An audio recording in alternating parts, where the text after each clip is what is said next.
అందరికీ నమస్కారం. పెద్దవాళ్ళకు చిన్నవాళ్ళకు మా ఛానల్ చూస్తున్న ప్రతి ఒక్కళ్ళకు ఈ ఏప్రిల్ నెల మీ జాతకాలు ఎట్లా ఉంది ఎట్లా లేదో, ఈ 12 రాశుల మీద ఈ నెల మీకు ఎలా వస్తుంది ఎలా లేదో ఆ సమ్మక తారక పేరు మీదకి వెళ్ళి, అమ్మవారందరి పేరు మీదకి వెళ్ళి, 101 దేవతల పేర్ల మీదకి వెళ్ళి ఈ 12 రాశులకు బాగు రావాలని, అందరు కుటుంబ సభ్యులకు మంచిగా ఉండాలని అమ్మవారికి మనస్ఫూర్తిగా వేడుకుంటున్నాను. ఈ ఏప్రిల్ నెల జాతకం ఎలాగుందో చూద్దాం. చూడమ్మా, కన్యారాశి వాళ్ళ జాతకం ఏప్రిల్ నెల కన్యారాశి వాళ్ళ పేరు మీద చూడు. ఏప్రిల్ నెల కన్యారాశి వాళ్ళ జాతకం ఎలా ఉంది చూడు.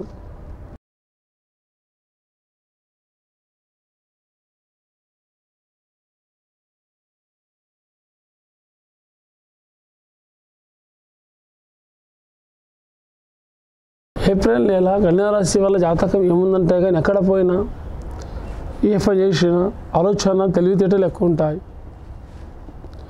ఎవరితో ఎలా ఉండాలో, ఎవరితో ఎంతవరకు ఉండాలో అంతవరకే ఉంటారు. హద్దుకు మించి ఉండరు, హద్దుకు మించి మాట్లాడరు. కానీ బరాబర్ మౌన రకం, మౌనతనం, మౌన గుణం ఎక్కువ ఉంటుంది. అంటే బరాబర్ ప్రతి ఒక్క విషయంలో కానీ ప్రతి ఒక్క పనిలో కానీ జాగ్రత్తలు చాలా తీసుకుంటారు. ఏ పని ఎట్లా చేయాలి, ఏ పని ఎట్లా ఉండాలన్నది ప్రతి ఒక్క బుద్ధితో పనిచేస్తారు. కానీ బరాబర్ అందరికీ నమ్మేటోళ్ళు కాదు, నమ్మే వాళ్ళకే నమ్ముతారు.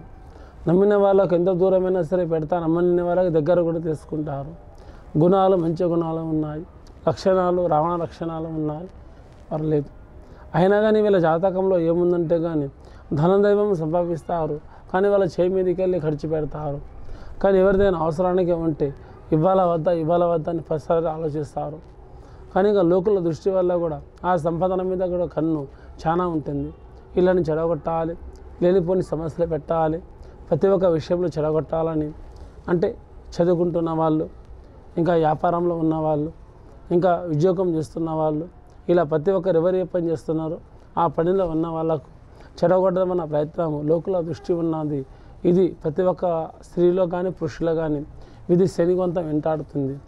ఈ శని వలన అనుకున్న పనిలో, నమ్ముకున్న పనిలో కొంత కలిసి రాదు. కానీ ప్రతి ఒక్క విషయంలో కూడా అంతగా ఈ నెల మొత్తం అంత గట్టిగా ఏం లేదు, అంటే అంత మరి చెడ్డది లేదు, అంత మంచిగా లేదు, కొంచెం సమానంగా ఉంది. కాబట్టి ఈ నెలప్పుడు కొంచెం జాగ్రత్తగా ఉంటే ఇలా ఏ ఇబ్బంది ఎదురు ఉండదు. ప్రతి ఒక్క ముందుకు వెళ్ళే పనిలో కూడా శివాలు జరుగుతాయి, అనుకున్న పనిలో కూడా శివాలు జరుగుతాయి. కానీ లోకుల దృష్టి చెక్కులు కూడా, చెడు దృష్టిలు చెడు చెక్కులు కూడా కొంత మెదికలు తొలగిపోయాయి. ఈ రాశి ఉన్న వాళ్ళు ప్రతి ఒక్కళ్ళు అని అయ్యగారి దగ్గర వెళ్ళి వాళ్ళ జాతకాలు అడిగేసి, వాళ్ళ ఇంటి మీద ఏ దోషం ఉన్నా, వాళ్ళ పేరు మీద ఏ శని వచ్చినా కూడా అది తొలగిపోతుంది. అది ఇంట్లో ఒక నామాలు పూజలు అన్నది మేము మర్చిపోకుండా పాటించండి. మీరు ఏ దేవునికి మీరు వెళ్ళాలనుకున్నారో ఆ దేవుడికి వెళ్ళని వాళ్ళు కూడా వెళ్ళేసి రండి, మీకు శుభాలు కలుగుతాయి. అనుకున్నట్టు నమ్ముకున్నట్టు కూడా సౌభాగ్యాలతో ఇల్లు క్షేమంగా ఉంటుంది. పిల్ల పాపాలతో ఇంకా ఆరోగ్య విషయంలో దెబ్బతిన్న వాళ్ళు కూడా కొంచెం ఆరోగ్యంలో మంచిగా అవుతుంది. ఇంకా గొడవలు చిక్కులు ఉన్న వాళ్ళు కూడా ఈ సమస్యలు గొడవలు కూడా వెళ్ళిపోతాయి. కానీ కూడా ఇంట్లో కూడా ప్రతి ఒక్క అమావాస్య దినం రోజు, ఒక పౌర్ణమి దినం రోజు మీరు మతానికి చెందిన వాళ్ళు ఆ మతం నుంచి ఒక నీళ్ళు తీసుకువచ్చి మీ ఇంట్లో శుభ్రంగా కడిగి, కానీ ఇంటి దేవత ఫోటోలతో సహా మంచిగా శుభ్రంగా కడుక్కుంటే అది మీ ఇంటికి క్షేమం అవుతుంది. ప్రతి ఒక్క విషయంలో కూడా ప్రతి ఒక్క పనిలో కూడా మీకు లాభదాయం కలిసి వస్తుంది. ఎక్కడ వెళ్ళినా కూడా ఏ పని ఇచ్చినా కూడా అది మీకు అద్భుతంగా ఫలితం తమ చీరలు తగ్గుతుంది. ఇది మీ నమ్మకంతో చేసుకుంటే ఇది ఒక ప్రతి ఒక్క పని, ప్రతి ఒక్క విషయం కూడా మీకు లాభం జరుగుతుంది. కానీ నమ్మకం లేకుండా చేస్తే అది మీరు ఎంత పూజించినా కూడా ఫలితం తగ్గదు. ఇది ఒక విశ్వాసం, ఒక నమ్మకం పెట్టుకొని మీరు పూజిస్తే ఒక పారే గంగకి నీళ్ళు, ఒకటి అమ్మవారి నుంచి తెచ్చిన నీళ్ళు కానీ, ఇంట్లో ఒకటి పాల ప్యాకెట్ తీసుకోవచ్చు కూడా పాలతోటి నీళ్లు కడిగేస్తే ప్రతి ఒక్క దేవతలకు కడిగేసిన తర్వాత ఇంటికి మాత్రం పూజ చేయండి.